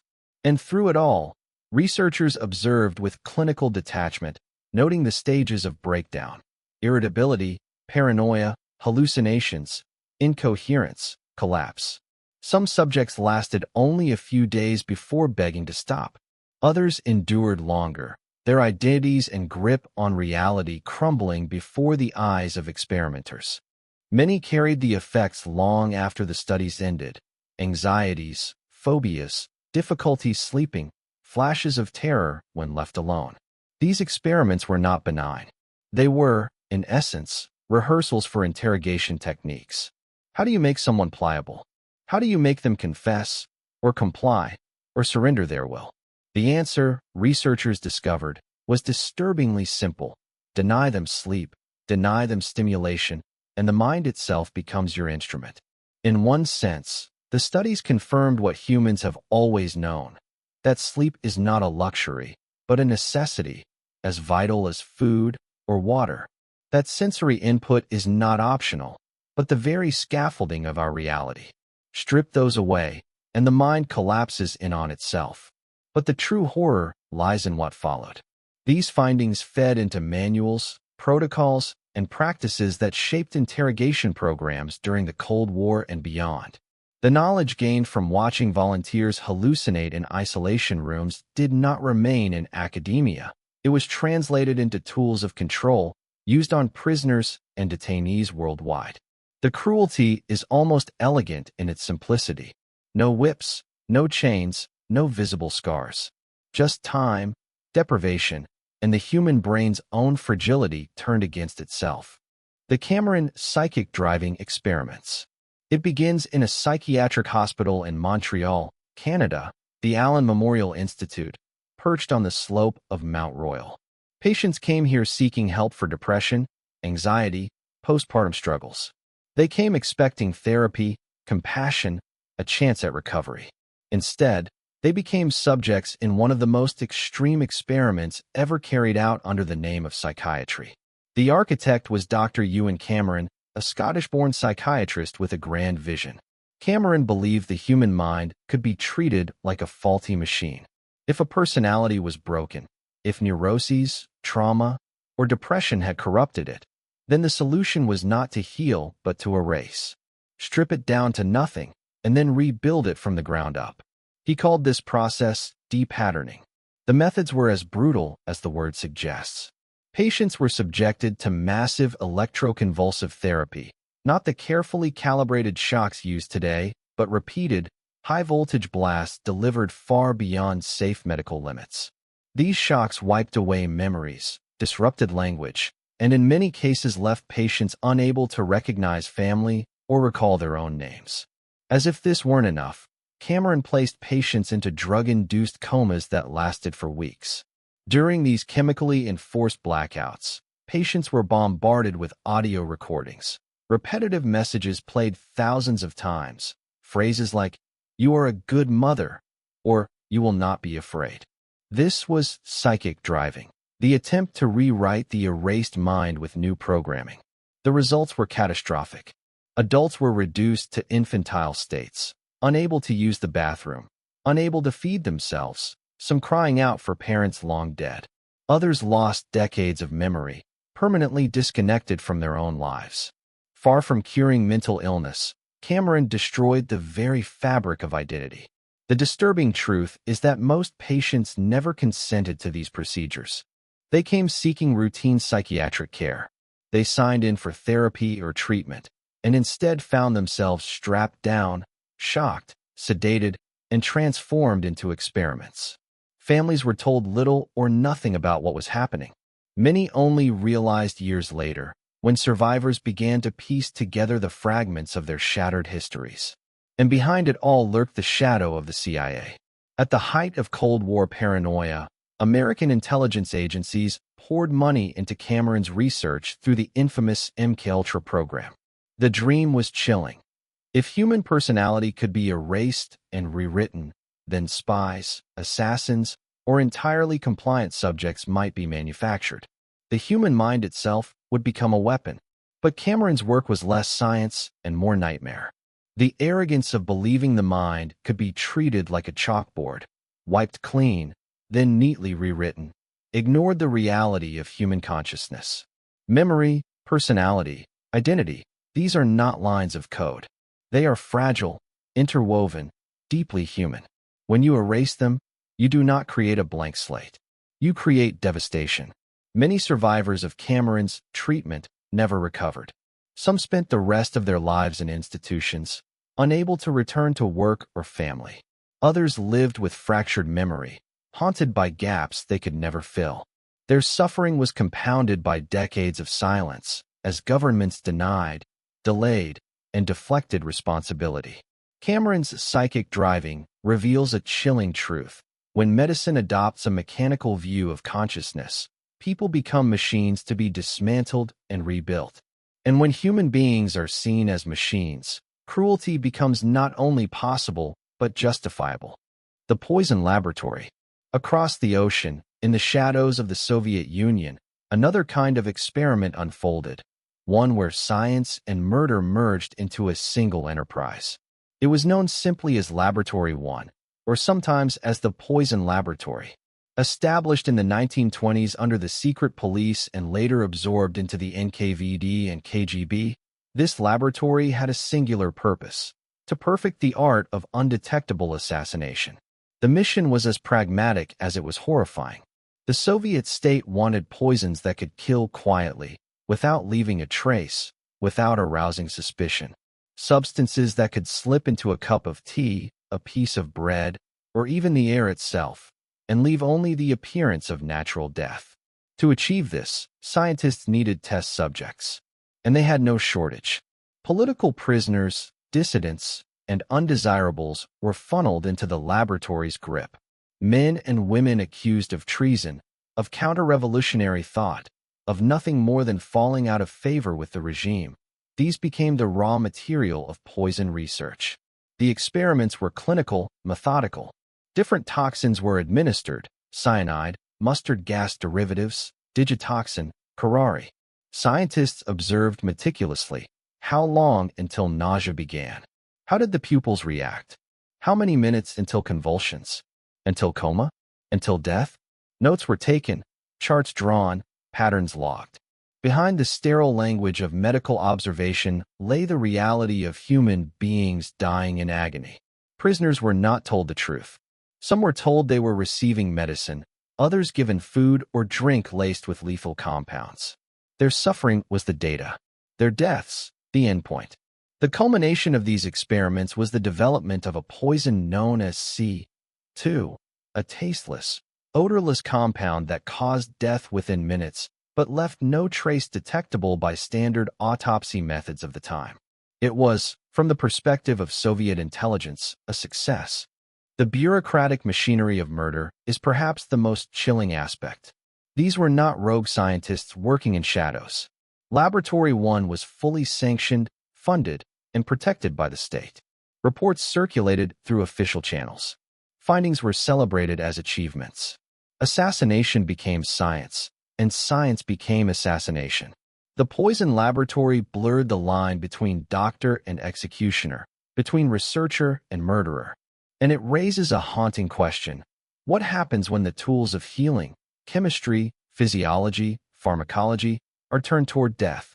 The very knowledge meant to save lives was here weaponized to end them. For the prisoners, there was no consent, no escape, no recognition of their humanity. They were not even treated as experimental animals, who at least might be noted for species or condition. They were political bodies, stripped of rights, stripped of dignity, reduced to subjects in the service of the state's paranoia. And just as with Cameron's experiments, language cloaked the horror. Scientific reports described symptoms and outcomes. Death was not murder, but data.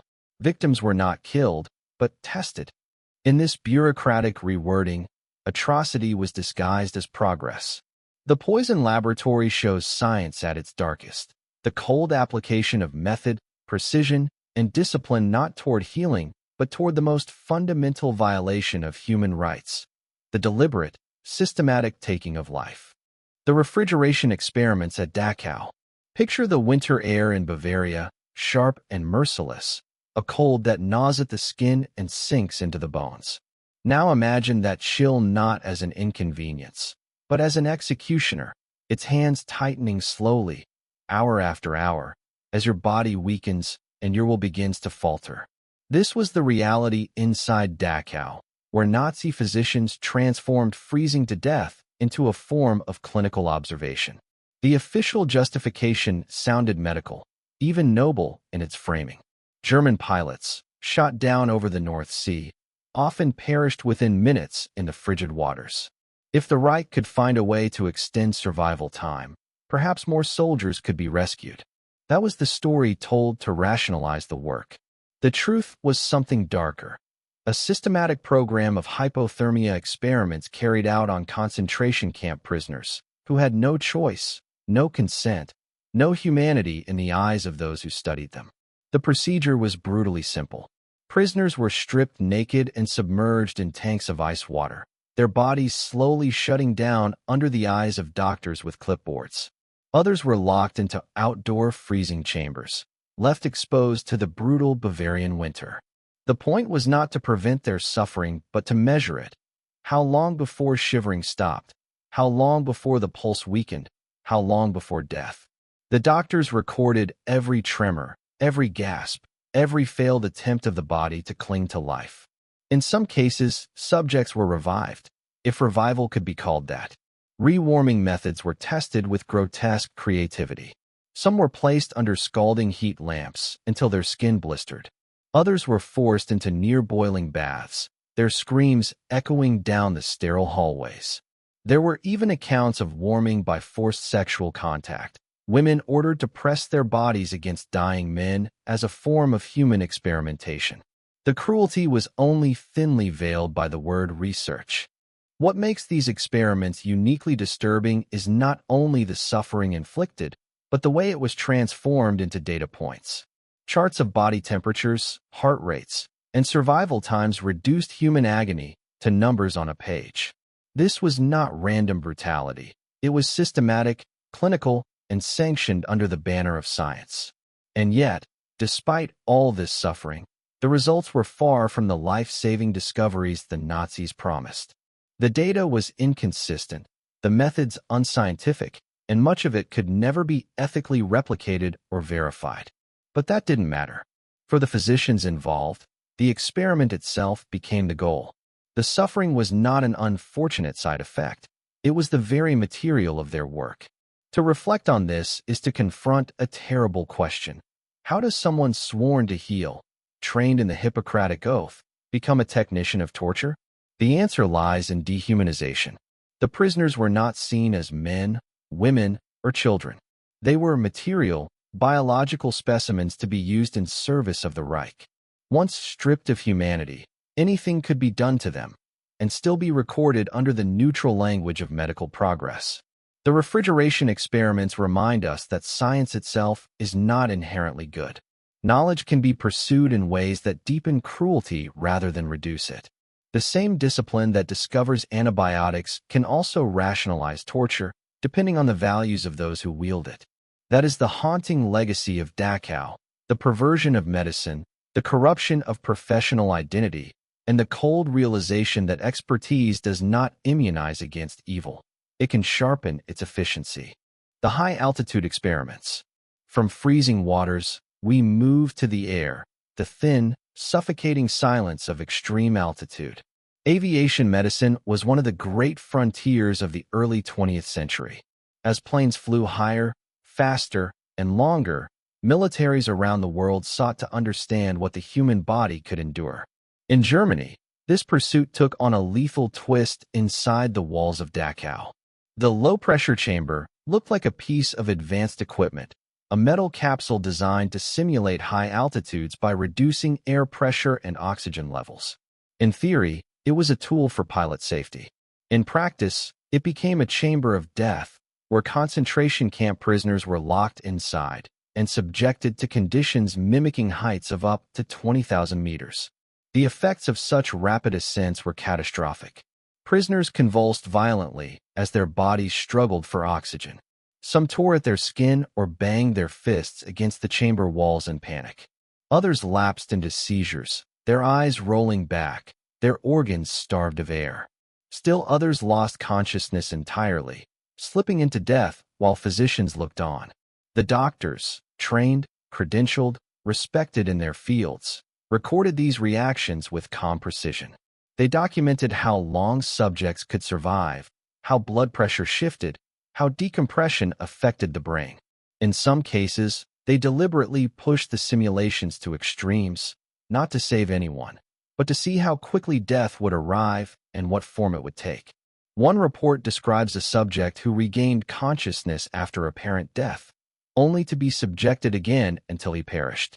The chamber became less a research tool than a weapon, a place where killing could masquerade as science.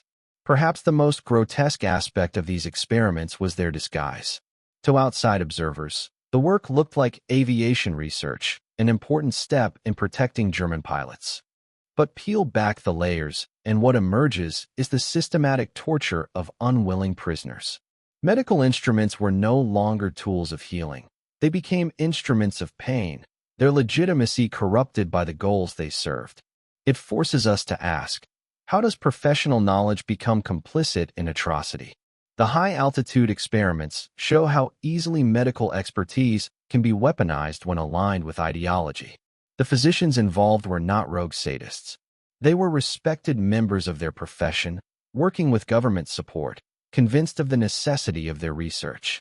That conviction blinded them to the suffering they inflicted, or perhaps allowed them to redefine that suffering as something noble, sacrifice for science, sacrifice for the Reich. The tragedy is compounded by the fact that, much like the refrigeration experiments, the data was of limited value. The conditions were unrealistic, the subjects were malnourished and traumatized, their bodies already weakened by starvation and abuse. The findings could not be generalized to healthy pilots in combat. What remained was not science, but atrocity, pain without progress, suffering without salvation. Reflecting on these experiments, one cannot help but see the double-edged nature of knowledge. The same tools that help us reach new heights can also be turned into instruments of horror. What matters is not only the pursuit of discovery, but the moral framework guiding it. Without ethics, even the most advanced knowledge becomes dangerous. The refrigeration and high-altitude experiments at Dachau reveal something chilling: the ease with which medicine can be hollowed out of its humanity. A doctor's white coat, a chamber of advanced machinery, a clipboard of measurements. All of these can lend legitimacy to acts that are, at their core, acts of torture. And so the legacy of these experiments is not just a record of suffering, but a warning. Professional training and technical knowledge do not shield against moral corruption. They can, in fact, make that corruption more efficient, more clinical, more detached. The true safeguard lies not in knowledge alone, but in the courage to refuse its misuse, even when pressured by power, ideology, or war. The freezing experiments on children. There is something uniquely harrowing about experiments on children. Adults may be deceived, coerced, or manipulated, but children lack even the basic framework to understand what is happening to them. They depend entirely on the adults around them, parents, doctors, caregivers, for protection. When those adults become the source of suffering, the betrayal is total. In the 1960s and 1970s, across parts of the United States and Europe, researchers turned their attention to hypothermia. Therapeutic cooling was emerging as a possible way to protect the brain during surgery, cardiac arrest, or oxygen deprivation. There was legitimate medical curiosity. Could lowering the body's temperature slow metabolism enough to preserve life in moments of crisis? But instead of testing on willing adults, these experiments often targeted children, particularly institutionalized children with developmental disabilities. In locked hospital wards and state-run schools for the disabled, children were placed into controlled environments where their body temperatures could be deliberately lowered. Sometimes it was done with ice packs pressed against fragile skin, sometimes by immersing children in cold water baths, sometimes by cooling blankets connected to machines. The goal was not comfort, nor immediate medical necessity. It was data collection. How quickly could a child's body be cooled? What happened to their heart rhythms? How their shivering changed as hypothermia deepened? To read the records today is to see clinical language concealing human anguish. Words like subject tolerated the procedure or no complications observed obscure the reality. Children frightened, shivering, unable to comprehend why adults in white coats were inflicting this on them. Many could not speak or protest. Their silence was taken as acquiescence. The disturbing elements multiply when you consider the context. These were children already placed in institutions precisely because society had judged them less worthy of autonomy, less capable of being part of ordinary life. Their parents, if they were even informed, were often told the procedures were therapeutic or routine. True informed consent was rare. After all, who would advocate for these children? Who would challenge the authority of the medical establishment when it promised progress and innovation? The cruelty is not just in the cold water or lowered body temperatures, but in the targeting itself. Researchers knew that institutionalized children were convenient. They were accessible, controllable, and unlikely to resist. That convenience was taken as permission. Looking back, the results achieved were modest. Hypothermia did become a therapeutic tool in some contexts, but the experiments on children were neither the only path nor the most effective one. Safer, voluntary adult studies eventually confirmed what crude pediatric trials had only begun to suggest, which raises the haunting question: was the suffering of those children truly necessary? Or was it simply the byproduct of an era where vulnerable lives were treated as expendable in the pursuit of knowledge? At the heart of this is the profound vulnerability of childhood itself. A child trusts. A child assumes that an adult who holds their hand, who speaks with authority, who dresses as a healer, has their best interest at heart. To betray that trust is not just an ethical lapse. It is a wound to the very structure of human morality. Research involving children carries special responsibilities because the balance of power is so one-sided. The history of hypothermia experiments on institutionalized children reminds us how easily those responsibilities can be twisted, how institutions designed to protect can become sites of exploitation. The radiation experiments on pregnant women. If children represent the future already born, pregnant women embody the future still forming, the fragile promise of another generation. To experiment on them is to gamble not only with the present, but with what might come after. And yet, in the wake of World War II and the dawning of the nuclear age, medical researchers did exactly that. The 1940s and 1950s were decades of atomic optimism and atomic fear. Radiation was both miracle and menace. It could power submarines, light entire cities, and destroy them in an instant. In medicine, radioactive isotopes promised new diagnostic tools and potential treatments for cancer. But no one fully understood how radiation interacted with the human body, especially with the developing fetus. And so, in the name of progress, scientists sought answers. In hospitals and clinics, particularly those serving poor women, minority women, and women with limited access to healthcare, researchers began administering radioactive substances during pregnancy. The most common was radioactive iron, given under the pretense of studying how maternal nutrition affected fetal development. On paper, it looked like nutritional science. In reality, it was radiation exposure, performed without full disclosure of risks. The disturbing elements are stark. Women who came to clinics seeking prenatal care, already vulnerable, already trusting their doctors, were given substances that could cross the placenta and expose their unborn children. They were not told of the potential for long-term harm, the risks of birth defects, or the possibility of cancer later in life. For many, the very word radioactive was never mentioned. It is important to recognize who these women were. They were often poor, often minorities, often without the resources to question medical authority. In some cases, they may have believed they were receiving cutting-edge care, something special that wealthier patients might not even access. That belief, that trust, became the tool of their exploitation. The data collected was grimly meticulous. Researchers measured how radioactive materials moved from mother to fetus, how much accumulated in bone, how much lingered in organs. These were not hypothetical risks. They were measurable, trackable doses of radiation inside the bodies of women and their unborn children. And the consequences? Some pregnancies ended in miscarriage. Some children were born with defects. Others grew up unaware of the experiment they had been part of, only to face elevated risks of cancer years later. For many families, the connection between a mother's treatment and later suffering was never explained. The deeper reflection here is chilling. When we experiment on the pregnant body, we are experimenting not on one person, but on two. The unborn child cannot consent, cannot refuse, cannot even be understood as a participant in the traditional sense. This magnifies the ethical stakes enormously. And yet, for decades, these experiments proceeded as though that vulnerability did not matter. Behind it all was a blend of scientific curiosity and institutional arrogance. The nuclear age created a hunger for knowledge about radiation, and in that hunger, ethical boundaries blurred. Pregnant women became not patients to be protected, but conduits of data, their bodies and their children's bodies sacrificed for insights that could have been pursued by safer, more ethical means. These experiments also reveal the intersection of science and social inequality. It was not wealthy women in private hospitals who were exposed. It was those with the least power, those least likely to resist, those most dependent on the authority of the medical system.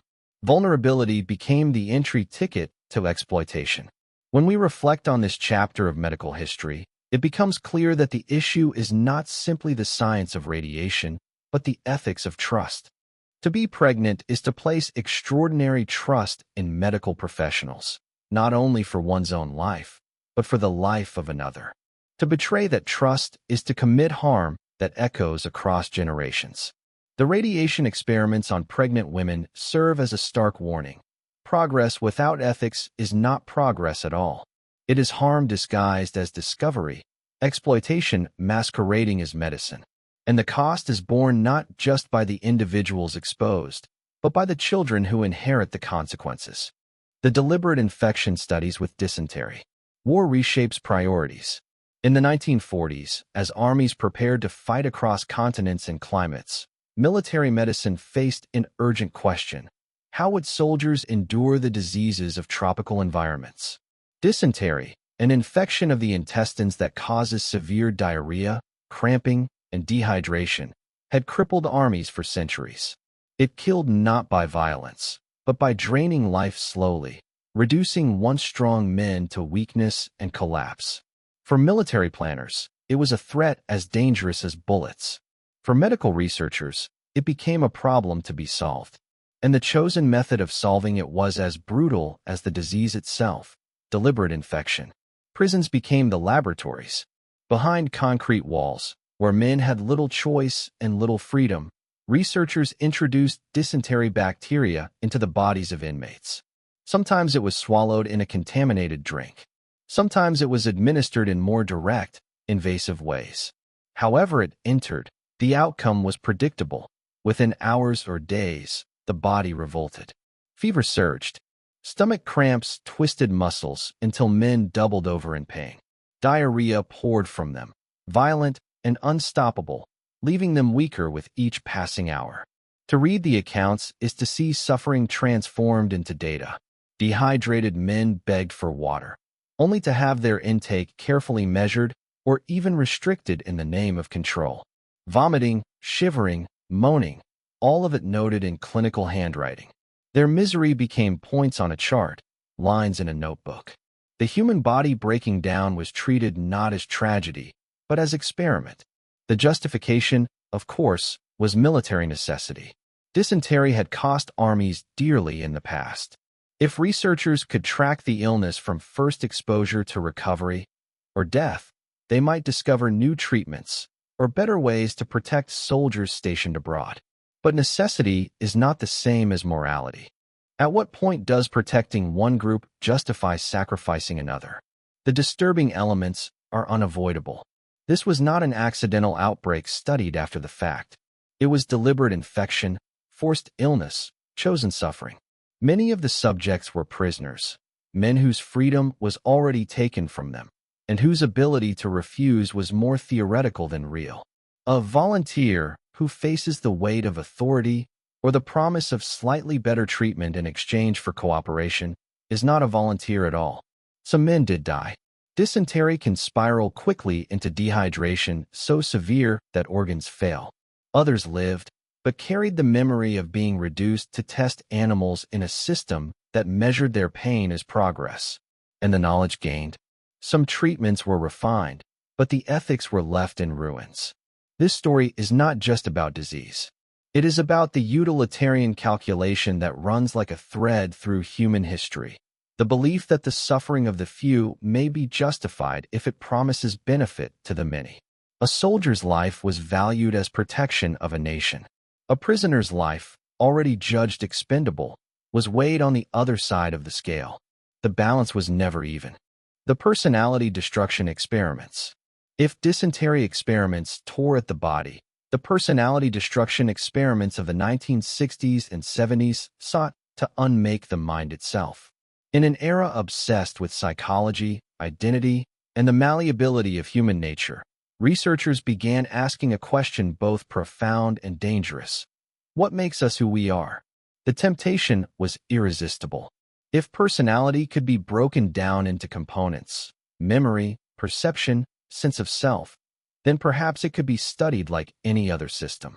And if it could be broken down, it could also be controlled. To test this hypothesis, researchers turned not to theory, but to living human beings. Psychiatric patients, already vulnerable, already under the authority of doctors and institutions, became the primary subjects. Many believed they were receiving therapy, treatment for depression, anxiety, or mental illness. In reality, they were part of experiments designed not to heal, but to dismantle. Isolation was the first tool. Subjects were placed in small rooms, deprived of human contact for days or weeks. With no one to speak to, no outside stimulation, the boundaries of the self began to blur. Then came sensory deprivation, masks over eyes, muffled headphones over ears, sometimes even floating tanks where the body was suspended in silence and darkness. Without input, the brain began to generate its own. Hallucinations, paranoia, feelings of unreality crept in like fog. Other methods were harsher still. Relentless questioning designed to dismantle identity, manipulation of sleep cycles until exhaustion stripped away defenses, or even chemical interventions that left subjects vulnerable to suggestion. The goal was not therapy. It was destruction, reducing individuals until their sense of self cracked and collapsed. The disturbing elements are not subtle. These were not dangerous criminals. These were not spies or soldiers. Many were ordinary people struggling with ordinary psychiatric problems, who entered hospitals seeking help. Instead, they found themselves in environments where their very identity was treated as a variable to be manipulated. The results were devastating. Some subjects never fully recovered, leaving hospitals more broken than when they arrived. Others carried lasting trauma, fear of isolation, distrust of medical professionals, fragmented senses of self that haunted them for decades. And the scientific value? Questionable at best. Human personality is not a machine that can be disassembled and reassembled at will. What was learned was not the mechanics of identity, but the fragility of the human mind under sustained assault. The storytelling here returns us to the most basic of questions. Who are we? Memory, relationships, values, language. All of these weave together to form the thing we call self. To deliberately unravel that fabric is to tamper with something sacred. Unlike organs or limbs, personality is not replaceable. Once damaged, it may never be whole again. The deeper reflection is sobering. Are there aspects of human existence too fundamental to study through manipulation? The pursuit of knowledge about personality and identity is not wrong in itself. But when that pursuit crosses into deliberate destruction, the line between science and cruelty is obliterated. These experiments remind us that dignity is not optional in research. To strip away a person's sense of who they are, simply to watch the process unfold, is not discovery, it is violation. And the wounds left behind cannot be charted on a graph or cured with a drug. They linger in the silence of patients who trusted and were betrayed, in the broken identities of those who thought they were being healed.